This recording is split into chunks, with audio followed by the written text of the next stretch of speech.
Hey fitness fam, it's your muscle maestro Mitaka D diving headfirst into the fitness jungle from the heart of Predator Nutrition, your one-stop shop for the best supplements on the market, fitness knowledge and nutritional tips. Today, we're focusing on another controversial topic, the debate between pushing your limits to the absolute max, yes, I'm talking about training to failure, versus the mastery of rating of perceived exertion, or RPE in short. So, check up that protein, cozy up, and let's unravel this mystery together. Let's roll. Training to failure, pushing your limits. First up, let's talk about training to failure. This approach is exactly what it sounds like. You perform an exercise until you can't do another rep with proper form. It's like pushing your muscles to the absolute limit, giving it all you've got until you literally cannot lift anymore. The idea behind this is that by fully exhausting the muscle, you stimulate significant growth and strength gain. But when should you train to failure? Well, training to failure isn't for every workout session. It's particularly applicable in scenarios where you're aiming to maximize muscle hypertrophy or break through plateaus. Bodybuilders and advanced lifters often practice this method, especially for isolation exercises where the risk of injury is lower compared to compound movements. The science behind training to failure. There is a fair amount of research backing up the benefits of training to failure. Studies like those by Gonzalez-Badillo from 2016 and Izquierdo-Gabarre from 2010 have dived into this approach. They found that training to failure can indeed lead to significant strength gains and muscle hypertrophy, but it's not without its drawbacks. The key is knowing when and how to incorporate it into your routine to avoid overtraining and injuries. For instance, Gonzalez-Badillo's research highlights that constantly training to failure can lead to excessive muscular and nervous system fatigue, impacting your overall performance. In practice, training to failure is a nuanced strategy which requires you to carefully apply and understand your body and recovery capabilities. It doesn't mean that you should push yourself every single time until you cannot do any more reps, but it's about recognizing when this approach works for you and when it goes against you. Failure training can offer you a significant benefit such as increased muscle activation and potential hypertrophy gains. However, it also demands a higher recovery toll on your body, which can impact your training sessions and your workout consistency.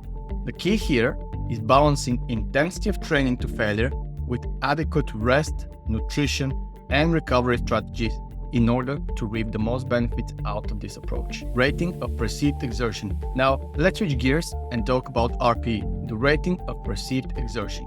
This method is all about turning into your body and using a scale, usually from 0 to 10, to gauge how hard you're working. It's a subjective measure, but it's incredibly useful for tailoring your workout intensity to how you're feeling any given day. RPE allows for a more sustainable and personalized approach to training. When is RPE particularly beneficial? Well, it shines in scenarios where managing training load and preventing overtraining is crucial. It's great if you're a beginner or an intermediate and you're still learning about your body's responses to different training intensities. Plus, it's valuable for athletes and individuals looking to maintain a consistent training schedule without burning out. By adjusting your workouts based on your RPE, you can ensure you're working hard enough to make progress while still allowing for adequate recovery. Using RPE as your guide can lead to more consistent long-term progress. It considers day-to-day variations in your performance, allowing you to adjust your training intensity based on factors such as fatigue, stress, and recovery. This not only helps prevent injuries, but also ensures you're training efficiently. For example, Pareja Blanco from 2017 showed that focusing on velocity loss, a proxy for RPE, could lead to similar or even superior strength gains and hypertrophy without the need to train failure. So, which method should you choose? The answer isn't straightforward, as both training to failure and using RPE have their place in a well-rounded fitness regimen. So, I'll try to summarize the most important bits here and leave you with the information to make your own informed choice. We shall start with training to failure. This method is particularly beneficial if your goal is to maximize muscle hypertrophy especially for advanced athletes who have already achieved a significant level of strength and muscle development. For example, bodybuilders often employ training to failure during pre-competition phase to ensure maximum muscle growth.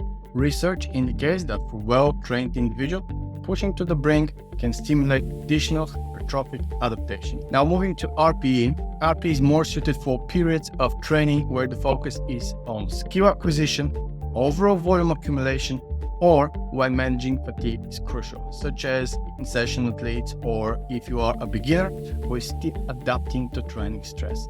For instance, an Olympic weightlifter might use RPE to gauge the intensity of their training sessions to maintain technique while progressively overloading. Studies suggest that using RPE can help in tailoring the training load to the individual's day-to-day readiness, thus optimizing long-term progress and minimizing the risk of overtraining. So, in reality, all comes down to finding the right balance between the two training methodologies and determine the specific training goal, individual readiness, and the pace of your training. You can incorporate training to failure sparingly, especially on isolation exercises or during peaking phase. You can get some significant benefits. However, using RPE as a guide to manage your overall training load is crucial for long-term progress and preventing injuries. Conclusion: bringing it all together. In the world of fitness, understanding and implementing both training to failure and RPE can be game changers. Whether you're a bodybuilder pushing to maximum hypertrophy or an everyday fitness enthusiast looking to stay fit and healthy, these approaches offer a pathway to reaching your goals.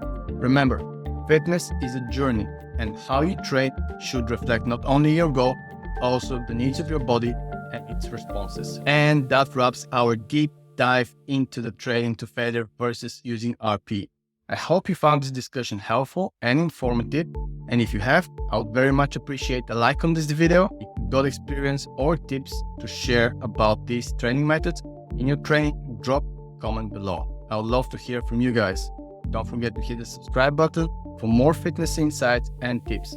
Keep pushing, stay smart about your training, and always keep striving for your personal best. I'm Mitaka D, and I'll catch you in the next video. Peace out.